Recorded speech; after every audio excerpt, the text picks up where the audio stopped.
I have a couple minutes after 10 here, so if anyone else jumps on, they'll just have to, we'll be a little behind, but that's okay. Today's program, thank you for joining. Again, this is a Cattle Conversation series we've been doing. This is our second one. That first one we did is recorded with a Dr. Hanselcheck from the College of Veterinary Medicine. He talked a little bit about preg loss and understanding pregnancy loss. If you want to go back and watch that, it is available. Today we will have Dale Blasi on. We'll be on next week and the following week after that. Next week we'll have Dr. AJ Tarpoff, and he'll be talking about some cattle health from birth to branding, I believe is what he calls it. And then the following week we will have one of our agents who I'll introduce here. Clint Laplin here in the middle of your screen. He'll be talking about some semen selection and sire selection. Also on today, we have Justine Henderson, who is the livestock agent in Central Kansas District, which is Saline and Ottawa County. Alicia Bohr she's an ag agent out of Cottonwood District. Again, Clint Laughlin, he's in Midway District. Myself, Brett Melton, I am in the River Valley District as livestock agent. And then we also got Sandra Wick, who is technically a crop agent in Post Rock District, but they've been without a livestock agent for some time now. We'll blame the pandemic on that for not being able to fill that position. So these are the agents that are all on today. If you have any questions for us after the Zoom or during the Zoom, you can type those into the chat. You'll see that at the bottom of your screen there. You see that circled. Just any question you have or comment or anything you want to ask us, feel free to type that in the chat at any time, and we'll get to that and try to get it answered. If you have any questions, you can email Sandra Wick or any of us agents. You can find that on all of our respective websites.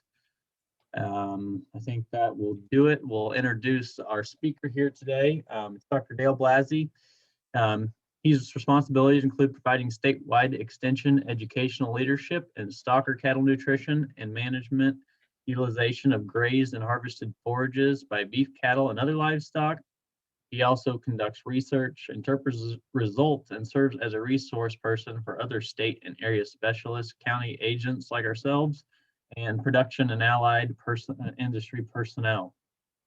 So with that, I will stop sharing my screen and I will let Dale take the reins, and he will share his slides for today. And I think everyone should have received those via email prior to. If you wanted to print those off or make notes, or you just want them for future reference, you can take those then. If you didn't get them, just send me an email and I can get those to you. Well, good morning, everybody. I hope everybody can hear me. Can you flip that around, Dale? We got the wrong screen showing. Okay, how do I do that? The display settings at the top left there. If you drop that down, I think there's a flip-flop. Yep, there you go. How's that? Perfect. All right, well, good. It's good to be here this morning to share with you some of my thoughts, at least with respect to cow nutrition post-calving, and we're certainly at the onset point for certainly maybe some of the younger females that have been programmed to breed prior to the mature cow herd. But I guess the one thing that comes to mind, and it seems to be a continual speaking point, is our existing drought, certainly further west, and many of the counties and districts affected by today's presentation are certainly on the fringes, and many folks may have various degrees of experience directly with this impact. And the one thing I continually try to remind myself and others as well in this state is that Kansas, for the most part, as much precipitation that we can get at times, the prevalence of drought, certainly in western Kansas, 30% or so of the time, and at least 20% of the time in eastern Kansas. And so as we think about our strategies for ensuring our beef cattle are at the optimum body condition at critical points of their production cycle, I think becomes especially important. And certainly this presentation today addresses that. And so it's really a roll of the dice in terms of having the You got muted there, Dale. There you go. I don't know how I muted myself. Are we good? Yeah, you're good to go. Are we okay, Brett? Yeah, I can hear you. Can you hear me? You're good to go. Okay, good. Well, the way I look at situations in terms of our forage supplies, during our summer growing period, we either have a shortage or in some cases we have an abundance. But then when we interface the winter situation that we have either harsh or normal conditions. And so the various permutations that a producer experiences on an annual basis is certainly there. And so everything seems to happen in 6-month impacts in terms of the growing conditions we have with our forages during the summer, in terms of the amount of flesh we're able to put on the cows, everything, the impacts that it has 6 months later. And certainly the calving seasons that we experience now in terms of the drain, the environment on our body condition on our cows certainly has the impacts on our breeding. And we see that 6-month rolling impact, if you will, be it good or certainly on the negative side. And so I always come back to body condition, the impact of body condition, the key periods of time we need to really focus in and really appreciate the importance that body condition has on calving interval, days to estrus, service conception, calf performance. All those things roll in. And when we have conditions like this, it's really hard to think about how we can assist that cow at this point in time, or that young female, to ensure that she's going to be able to successfully breed with that postpartum interval 3 or 4 months from now. And so we're talking about the thermal neutral zone for these animals in terms of the impact now with this severe winter climate that we are experiencing presently, in terms of body insulation, any heat that we can get from the ground or from the solar, what existing plane of nutrition our females are experiencing, and then certainly whether we're talking about a dry lot or something that's out on native grass. And so looking at winter weather conditions and looking at the animal's thermal neutral zone, I think is important to appreciate the impacts of energy requirements, especially for that animal in the lower critical temperature zone where we're experiencing right now. And, the ambient temperature, it has all these effects, as I indicated before, in terms of the temperature with the wind chill and everything that goes into it impacts that animal's lower critical temperature. I need to use it. Here we go. So just to really discuss further the lower critical temperatures for cattle, with a dry, heavy winter coat, we're talking 18 degrees at that where that lower critical temperature is, as opposed to 32 degrees with just what you would call a dry winter coat. And every time we get below, when we do get into that lower critical temperature, we're looking at about a 10 or 15% increase in energy for every 10 degrees Fahrenheit below that particular zone. And so the magnitude of that cold stress, looking at the difference between the animal's lower critical temperature and what that effective ambient temperature is something to take into consideration, certainly for the next 4 or 5 days as we move forward. And I use the analogy of trying to either heat or cool your house with the windows open. If that animal has a poor body condition, or if her hair coat is wet and impacted, we lose that effective insulation. And so it's a challenge, no question about it. And so talking about body condition score, it's a little late in the game now today to be talking about body condition, but it's certainly something as producers you can be thinking about to affect here into the future. But we know the critical nature of body condition score and having a cow at least a body condition 5, and certainly younger age females a body condition 6, to ensure that the days postpartum is minimized, as well as the ultimate having the success with the pregnancy for the next breeding season. This is some work that my former boss, Dr. Ken Odie, did at Colorado State back in the mid-'80s, looking at the impact of body condition at calving on calf vigor and colostrum quality. You can see the range from body condition 2, there was none in existence in this particular study, but the period of time it took for that baby calf to stand up was dramatically reduced as the body flesh of that cow improved.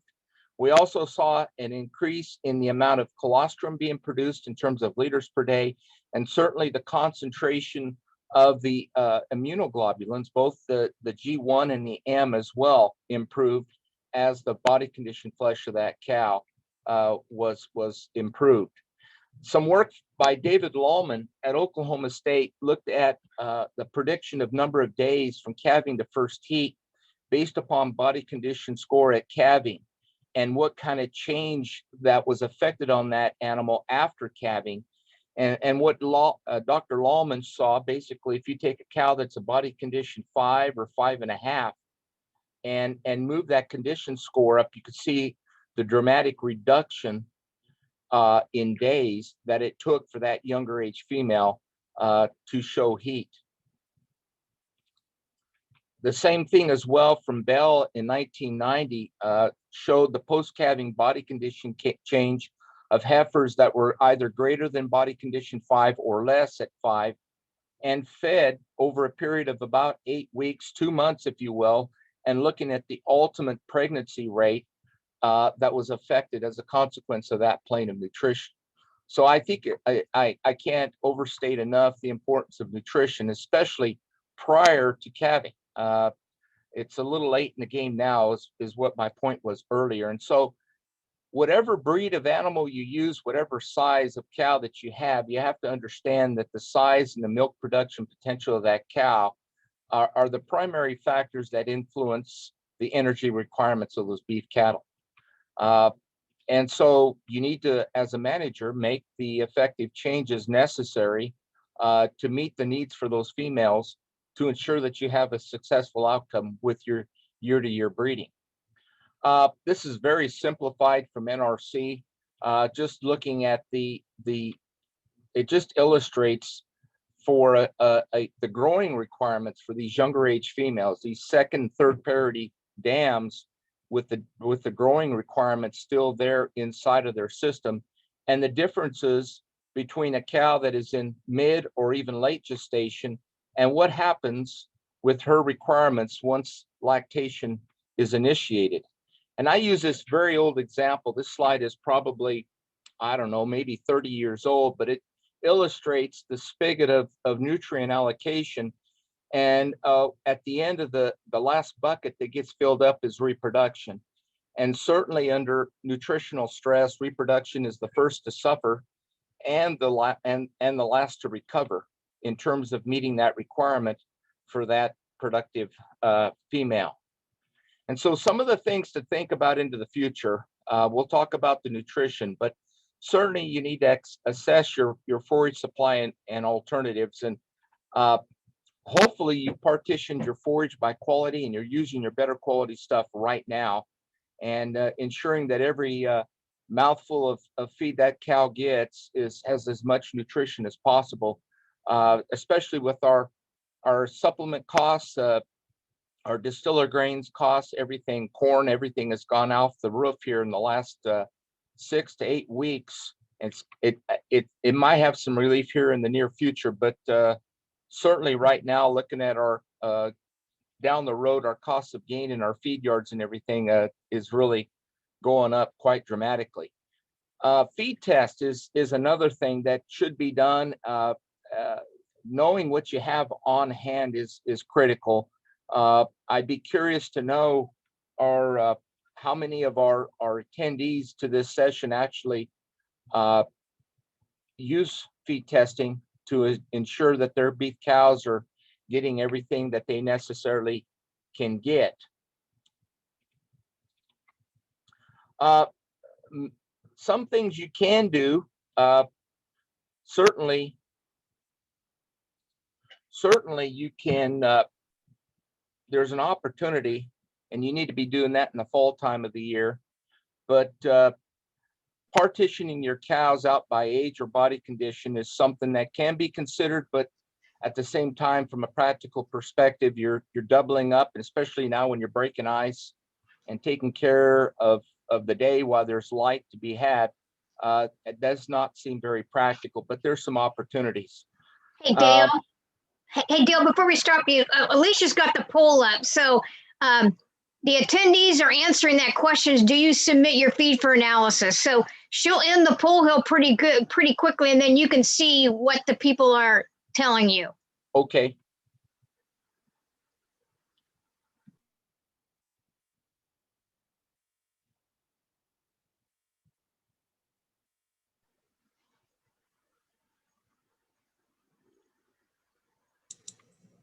It looks pretty straight up and down. Okay. There you go. Well, I all I can say to that is, you know, is it necessary to do it all the time? That's a personal decision. But if you really want to fine tune, if you know, if you're dealing and you're getting good, successful harvest conditions with no precip or anything like that, if you're not dealing with cane hay that may be suspect for nitrate toxicity, there's a lot of reasons to do that, to be mindful of that. I have a couple slides relating specifically to that. Back to my particular slide here, substituting grain for forage.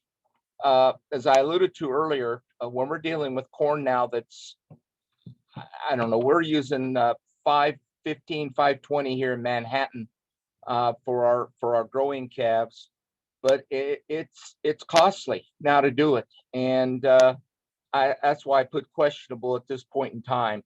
Reducing your feed wastage, especially if you're under a tight situation with feed supply, is certainly something to think about. And again, maybe partitioning off those younger and thinner cows to try to salvage a successful breeding season here in 2021 is something that might be necessary to consider.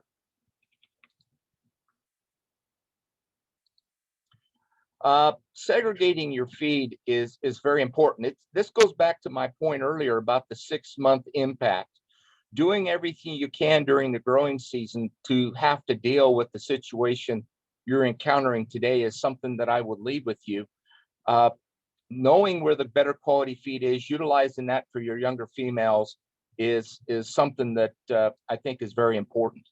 Now, this is some work that I did about 25, 30 years ago with 3 county agents in Cali, Pratt, and Saline. And what I have here, we subsampled individual from 25 bales from each of these 3 counties. And we got the average of the 25 bales. And then the vertical yellow bars represent the extremes in the crude protein that existed there. And so if you do submit your forages for sampling, make sure you do a good job of sampling. Get a good representative sample, not just one bale, but actually invest the time to ensure that you do a good job of knowing what you have. Now, this further underscores what Carl Garten, a former county agent in Saline County, did back in 1989. He sampled 23 bales from the same field, harvested in the same manner and so forth. The bales averaged 2764 ppm, parts per million, but there was a low and a high of 1525 to 6250. So there was a twofold variance, if you will, from the average in this particular lot. So even looking at nitrate concentration, I think it bodes well for you to do a good job of sampling your feed.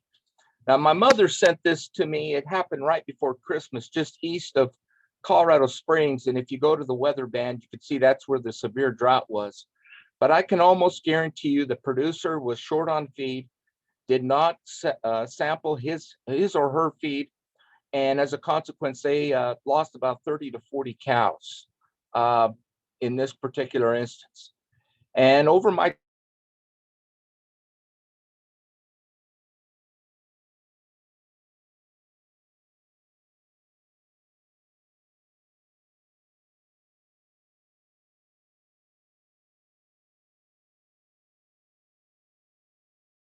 symptoms that may exist with respect to nitrate toxicity. Basically, it's choking off of oxygen, and certainly with your late bred cows, there's considerations and concerns with respect to slipping calves. So be mindful of that. And just the symptoms of oxygen deprivation, certainly the bluish color of the mucous membranes, labored breathing, tremors, swaggering gait, and eventual collapse if severe enough. We have a lot of subacute cases, and you can pick it up, you could see it. The acute cases, unfortunately, are when you discover your animal's dead the next morning. And so we have a conversion of the high nitrate into nitrite, and absorbance into the bloodstream, and the conversion of the hemoglobin to methemoglobin, and basically the reduction in the oxygen carrying capacity of the blood for the animal. And so the appearance of these symptoms, it's like a combination lock. There's various factors that must work together in unison in order for the extent of the symptoms displayed. The nitrate concentration in the feed, what condition of the animal it is in, how quickly that animal consumes the feed, and how much is totally consumed.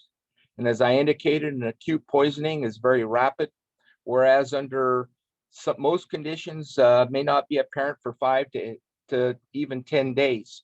So be mindful of that. That's something to be thinking about, that certainly this time of the year.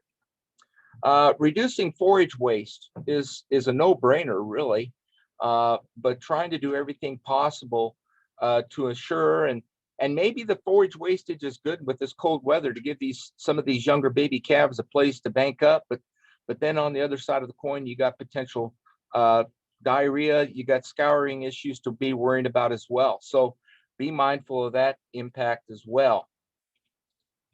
Some other work that I've done a long time ago, looking at waste, whether you just simply unroll feed out on the ground, we saw an average waste of about 23%. Processing and putting it directly on the ground or into a bunk, you see a reduction for both wheat and hybrid sedan hay. So there's a true wastage there, and I think a lot of it factors in with the quality of feed that you have. But again, that's something to take into account. Bale rings may not be very practical in more of our extensive central and western Kansas conditions, but it does paint a message in terms of the differences in the various hay feeder designs that are out there. Some work that was done at Oklahoma State looked at the differences ranging anywhere from 5 upwards to 21%. Now, I will share with you, I did check online to see if it was still there, and a really cool little calculator that the Sam Roberts Noble Foundation put together is there, and it helps a producer calculate, based upon the value of the feed, how much is being wasted. And it's a good exercise to appreciate what you're harvesting, what you're putting up for quality, and how well you take care of it while you're waiting to use it for feed. Let's talk a little bit about supplementing accordingly. Something to think about. Again, everybody has what they feed, I presume, at this time, and so they're using with what they have. So accordingly, you want to make sure that you feed for the right reasons. And of course, we're correcting this point in time with our standing feed, a nutrient deficiency in our base forage. We can carry our capacity with the use of added supplementation. Of course, we can use it as a vehicle for dispensing growth promotion or health additives, and it helps with our cattle management as well. And so as we look at how we try to bank up our needs with the requirements of the animals, and as I pointed out earlier, the requirements for our younger females versus our more mature cows. And the one thing to take into account is that we're really relying on the rumen and the ruminal organisms inside the rumen to really help us, or if we improperly provide supplement, it really can work against us. So we got to take that into considerations in terms of using urea or whatever with our lower quality feed without having adequate rumen degradable protein and adequate energy to help those bacteria couple and produce the microbial protein and the added energy for our beef cattle.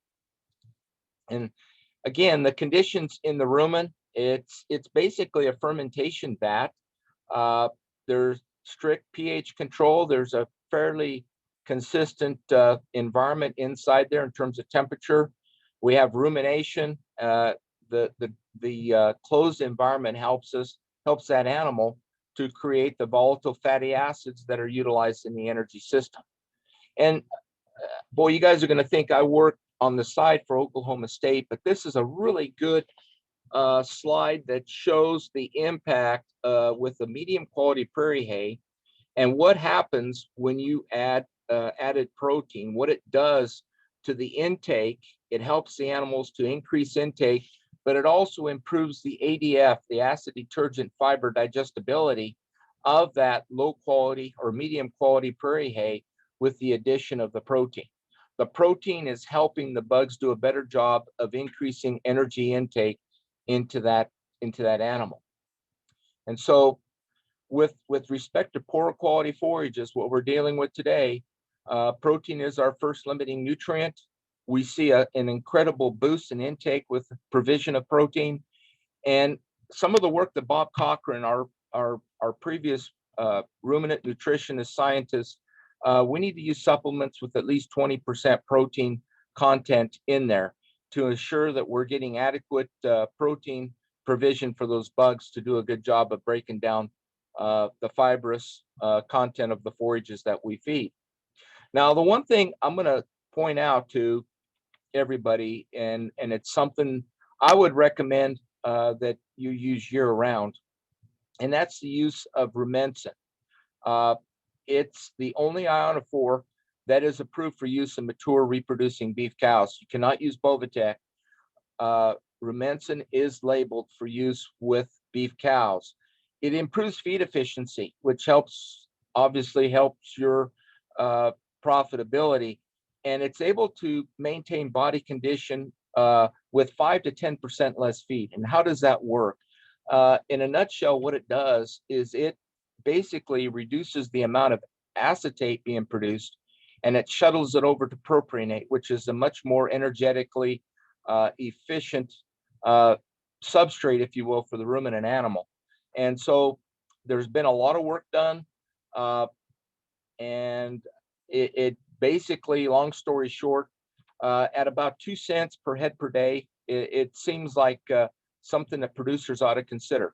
Now, having said that, if you have a horse on the place, I've got to tell you that you got to be wide awake with respect to the provision of this material out there in the pasture and with your beef cows, and make sure everybody on the operation, everybody is aware of what can happen. The LD50 with Rumensin with respect to horses is incredibly deadly, and you will kill a horse very quickly if they're able to get any access to this particular product. So with respect to supplementation programs, you need to know from the forage sampling, there's been a lot of great work done in Kansas. We do have the information available to help you understand what the quality of the base forage you have. You need to understand how much the animal can consume and what the needs of the animal are. And one thing we use in our system is a program called Brands. It's our beef ration and nutrition decision software. It's developed out of Iowa State. We've been using it in our system for about 8 or 9 years now. It's incredibly useful. A producer is able to go in and basically, especially if you've done your own forage sampling and you have an analysis, you can customize the feed exactly to what you have on hand. Otherwise, we'll use book values, as I indicated earlier. But you are able to input the the basic composition of your cow herd in terms of your milk level, in terms of the everything that you have, the temperature, everything goes into this, and you're able to really get a bird's eye view of exactly how your cows are doing, your young females, if you're striving for an improvement in body condition, whether it's possible or not. So there's some good things that could be said with respect to brands, and I encourage everybody to, if you need help, contact your respective district K-Stater or myself, and we'd be happy to help you out. So looking at our forage supplies, consider your options and manage. As I indicated earlier, consider what you have in your cow herd. Take stock of what you have on hand in terms of your feed supply and alternatives.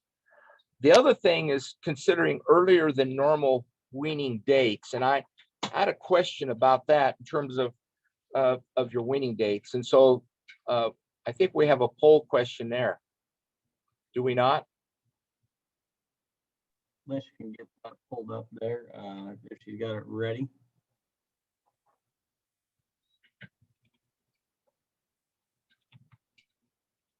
It is up. If you don't mind submitting an answer there, we'll see what we come up with.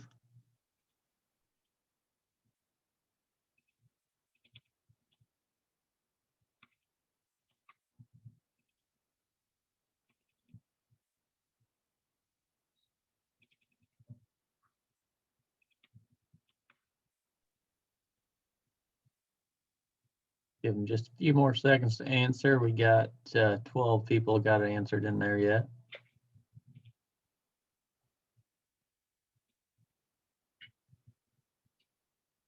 Okay, I think that's probably going to be it. Liz, you want to share that with everybody?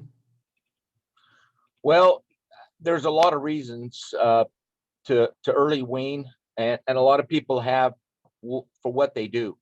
I totally get that. And the argument I hear is, I don't want to wean them any earlier. I don't have the facilities. It's hotter. I don't want to lose the calves. I don't have a place to go with them. And I understand that. I get that. But we need to take into consideration trying to bank up body condition on our cows.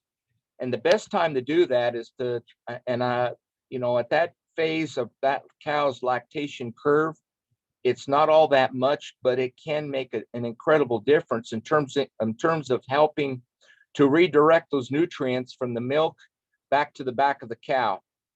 And so we have a prime opportunity to replenish the flesh in these cows, certainly from September through the first part of November, because that with the spring calving cow, we have the first and second and ultimately the third trimester of pregnancy. Her needs are fairly low in that second trimester period. Weather is still somewhat friendly, and so there's an opportunity to bank up some flesh on those cows. And some things to think about, certainly. I'm gonna stop sharing here, but I want to point out an excellent tool to use. It's called beefbasis.com, and I encourage you to. I'm going to go to it here.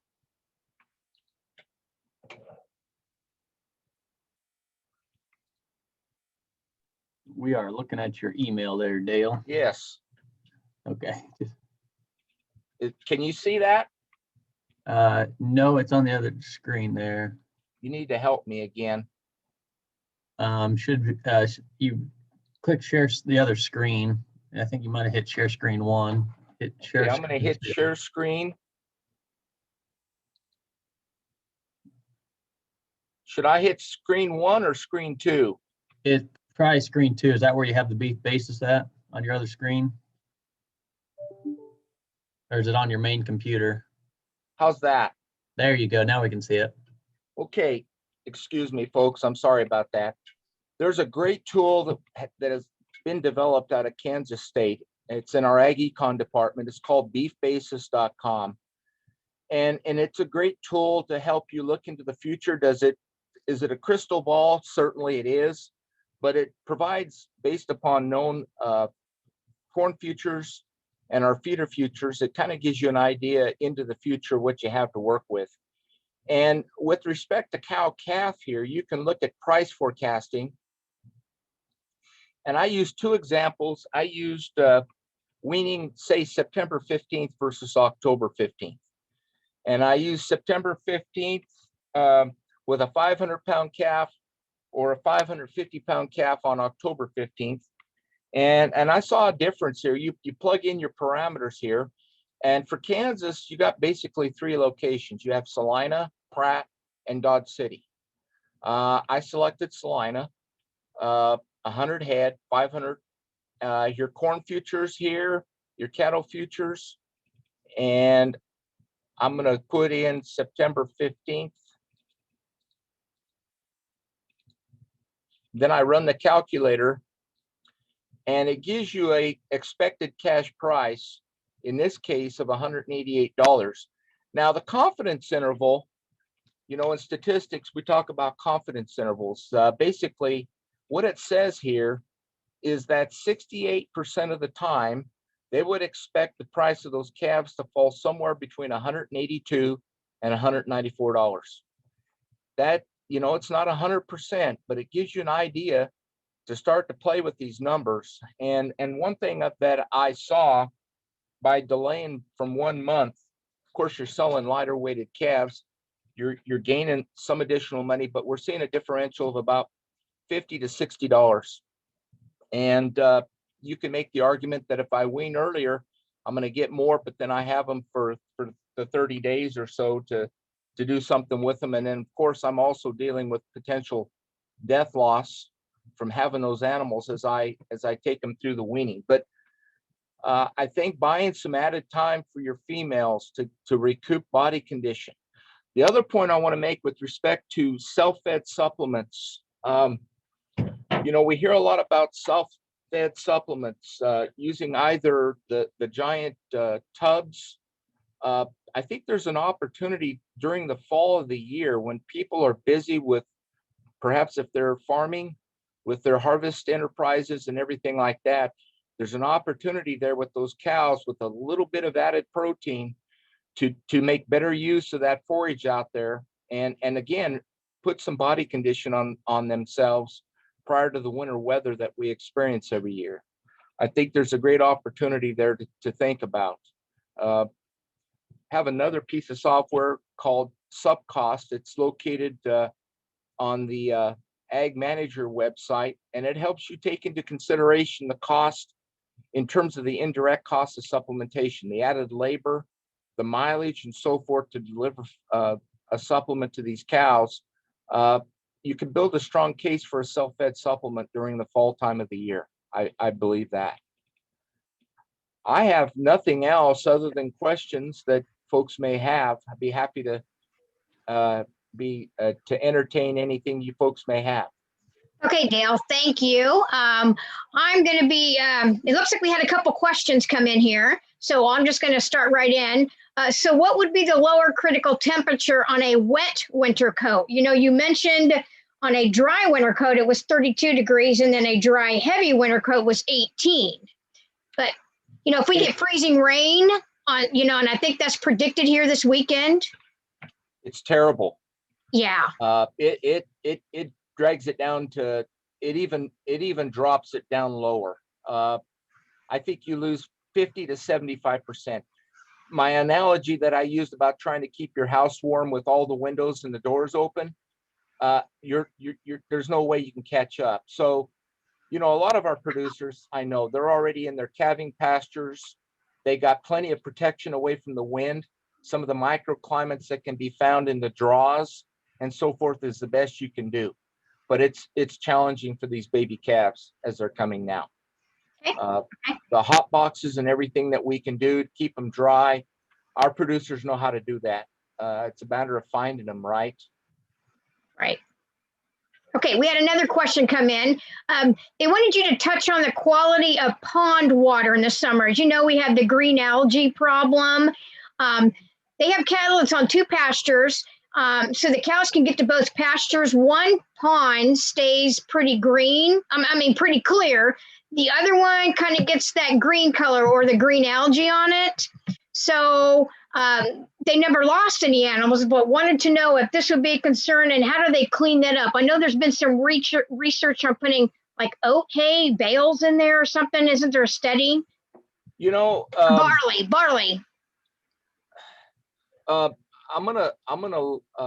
My colleague, Dr. AJ Tarpoff, recently wrote a fact sheet on water quality that I would encourage folks to look at. However, with respect to this direct question, that's a good question. In the past, we've used copper sulfate, for example, to kind of cold shock the water, if you will. I don't know if the blue-green algae is there or not. It's a question of what's coming into that pond. I mean, if there's inflows into the pond or if it's a static, that's a good question. But the fact that you haven't lost any animals, I would suggest that it's probably not a concern. It's more an aesthetic. When you got a contrast to look at between a clean and one that's not quite so clean, there might be some opportunity, and I'm not a wildlife biologist or anything, but some grass carp or something in there to perhaps, I don't know the size of the pond or anything like that, but I don't know. I'm sorry. So would you suggest that they send in a sample? Because I know you can send that in and see if there's any indication what the levels are. That's right. SDK Labs, you folks up on the northern tier, you might be able to use Ward out of Nebraska. I don't know if they provide that water service.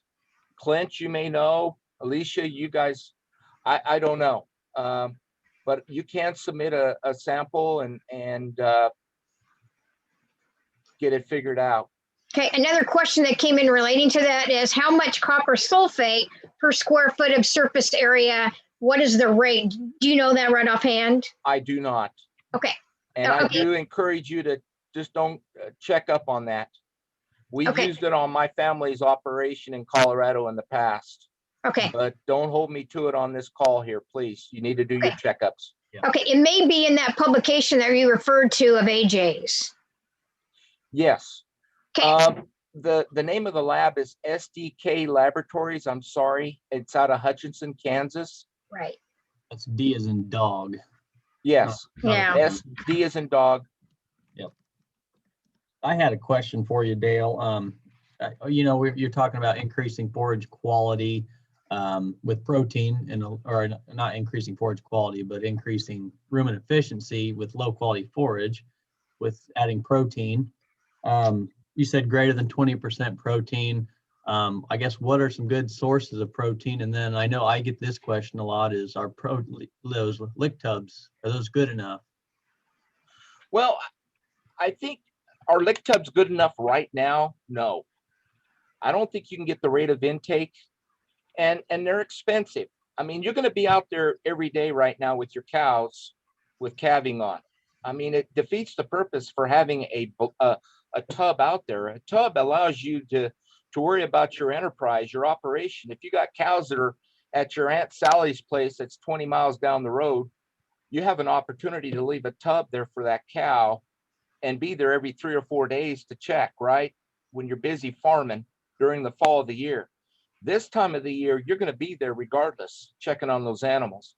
And so you're going to be providing, if you have moderate quality, maybe, an alfalfa or something like that, to make sure they got adequate dry matter, or distiller's grains, or maybe a higher protein cube to help those cows. It's self-defeating now to be thinking about tubs. I'm not knocking tubs. I'm saying they have a place, but it's in the fall. It's in that second trimester post-weaning for those cows to replenish body condition. That's where I think there's a window of opportunity where that product can work. I had another quick question. You talked about the colds coming up, and they have to increase those energy levels in their cows. What would be a good thing that you recommend? I mean, there's distillers, there's soybean hulls, there's the corn gluten feed, but is there anything that, and I suppose it's going to depend on cost.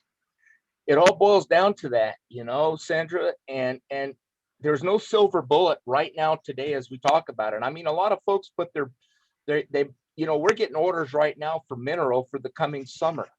A lot of folks are making their purchase and they're locked into what they have back in the fall of the year when they were making their purchase. And I feel sorry for folks that have to go out now and buy dry distillers or anything like that now. It's, soybean meal. I mean, we're talking about stuff that's just sky high. And I mean, our feed yards today are not using the distillers grains. They're only using it as a minimal amount for protein. They're not even, it's a premium to corn today. It's tough. What can you use? Like I said, take stock of what you have on hand and parse it out accordingly to the need of the cows. I mean, and that sounds like a no-brainer recommendation, but know what you've got. If you got some better quality stuff, now's the time to be using it. Don't be using something that's convenient by the side of the road because you put it up now. You got to use your better quality stuff. Use it now. Okay. And we had another question come in this severe cold like this week. Do you have any recommendations on temporary windbreaks or bedding that producers should be using? No question it helps. If you do have the luxury of having any bedding, especially in your calving pastures, just to give those babies a place to lay down. I don't have anything to quantify the value of it, but it's just good stockmanship to have that. In terms of temporary, again, stacking bales, I mean, you got to do it such that they don't, people have these, people that produce cattle in your neck of the woods been doing this for years. And this is not their first rodeo, if you will. They know they got their cattle down there out of the wind. But there's no question the value of bedding, especially in a dry, if you got anything in a dry lot situation, that's certainly, you got to you got to give that a strong consideration. Okay. Alrighty. I don't see any more questions, so I'm going to hand it over to Brett. Okay, I will share my screen one more time and just going to preview what we got coming up next week. Give me 1 second here.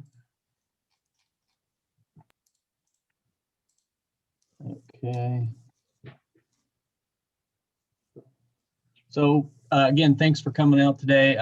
We will throw up the Qualtrics survey. I think is the last thing that Justine posted there. If you could, please let us know what you thought of today's program. It'll only take you a few minutes. If you got any other pointers or any other ideas for programs coming up, it sounds like we could use a program on pond water and taking care of our ponds, and so that's a great recommendation for us, and we will consider doing that coming into the springtime.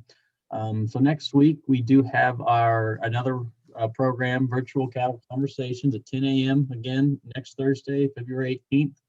We'll have Dr. AJ Tarpoff. He'll be talking about cattle health, calf health, basically from birth to what he calls branding, whether you brand or not, but basically birth till you kick them out on pasture or even maybe after. Again, 10 o'clock next Thursday. We hope to see you there, and please fill out our survey. And thanks everyone for coming on today.